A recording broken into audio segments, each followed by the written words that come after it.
The princess finally takes center stage. It's not the first time she has, but we were definitely overdue for a Princess Peach game since the last one in 2005 with Super Princess Peach on the Nintendo DS.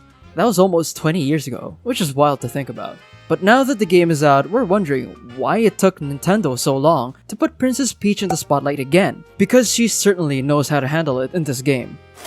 Princess Peach Showtime starts with the titular Princess Peach taking a trip to Sparkle Theater to enjoy the performances. But not long after she arrives, the theater is taken over by Madame Grape and her troupe, the Sour Bunch.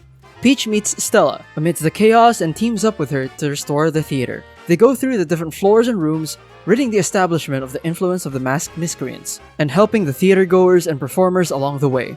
In the same vein as most Mario games, barring the RPG ones, the story is very straightforward and serves to simply provide a backdrop for the game to happen. However, despite the simplicity, we do get a great display of Princess Peach in a lead role. Even with Peach's few lines, you can still feel her bravery and her determination to free the theater from the clutches of Madame Grape. Maybe she also just really wants to continue her vacation in peace.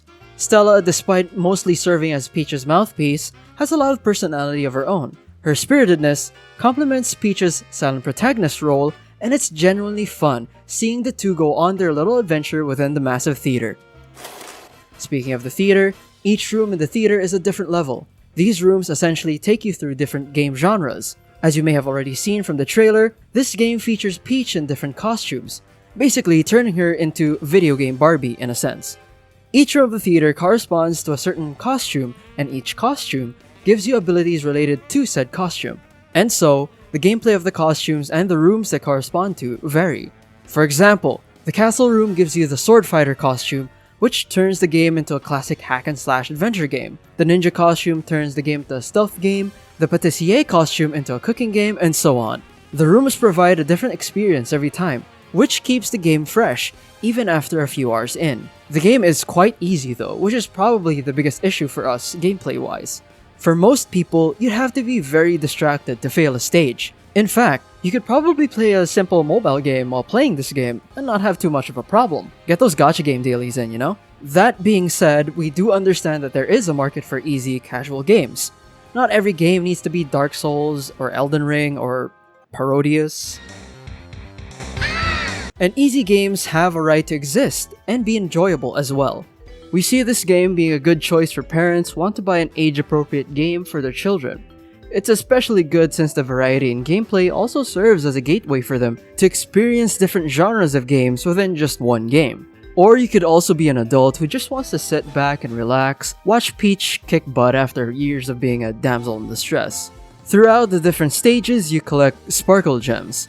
These gems are used for opening the boss area, but opening a boss door doesn't really cost many gems, so you don't have to worry too much about having enough. After the main game, however, you will be given a place to spend your extra Sparkle Gems, so it's not a bad idea to just keep collecting them.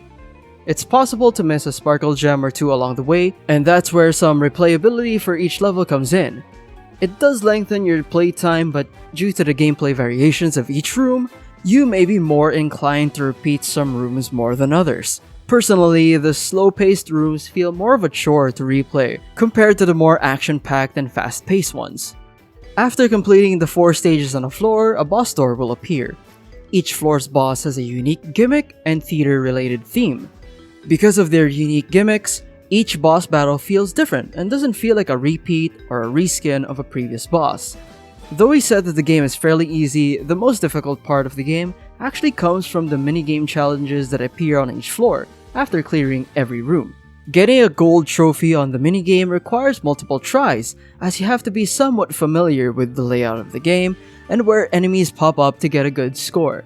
Also, the game ends when you get damaged once, adding to the difficulty of the minigame stages. The visuals are where the game really shines. Each stage's design looks like, well, a stage. They did an amazing job integrating various theatrical elements into the levels. The fire and the thorns are designed to look like stage props, some floating objects and characters have strings attached to them, spotlights shine onto points of interest, and even the transitions feel like a mechanized stage moving to change scenes or perspectives.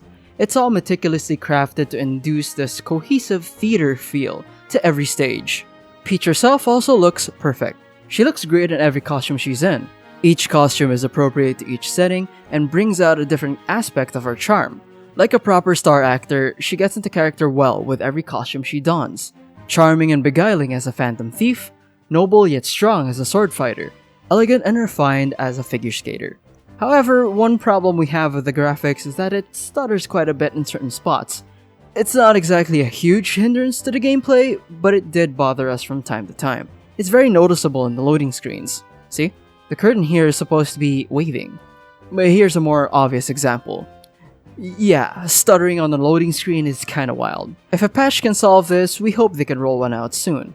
Since the game centers around the idea of levels being a theater play, we were expecting a little bit more out of the game's music. But sadly, the music is rather average. We wanted to hear more grand opera pieces or captivating classical melodies. Even sadder is that the musical-themed mermaid stages, where they had all the opportunity to show off some grand melodies, had some very forgettable music. I don't even remember any music from that stage, other than, well, Peach singing. Although, credit where credit is due, the music that plays during the start screen sounds like Claire de Lune, and it's a pretty good touch.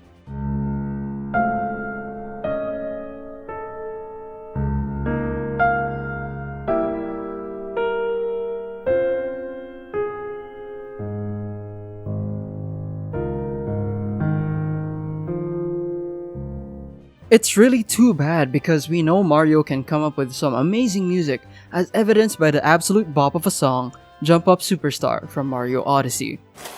Princess Peach Showtime was an entertaining game. We loved seeing Peach take the lead role this time around, and we're giving it a solid 8 out of 10.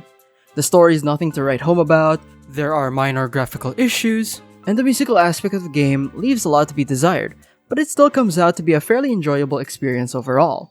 It's a wonderful treat for the eyes, and while the game's difficulty, or lack thereof, could be a pain point for some, for others it could be just what they want in a game. Sometimes we forget that a lot of Nintendo games are marketed for children. Peach's performance earned a brava from us, and has us clamoring at Nintendo's offices for her to reprise her role as a main character soon.